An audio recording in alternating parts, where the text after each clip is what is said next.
Hey everyone, in this video I will show you that how you can remove the watermark from any image for completely free.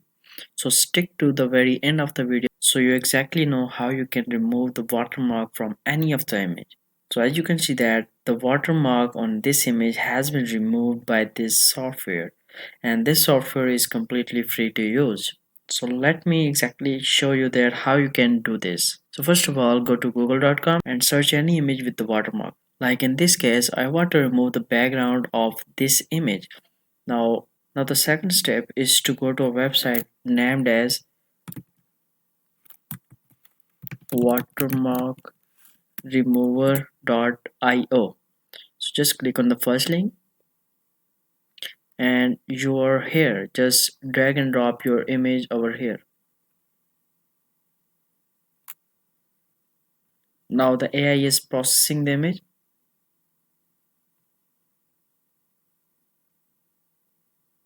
And now you can see that the watermark from this image has been removed.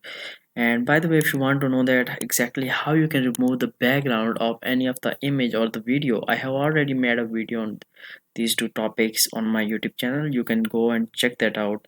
And by the way, I will leave a link to those videos in the description box as well. So I hope you like the video. Don't forget to subscribe and I will see you in the next video.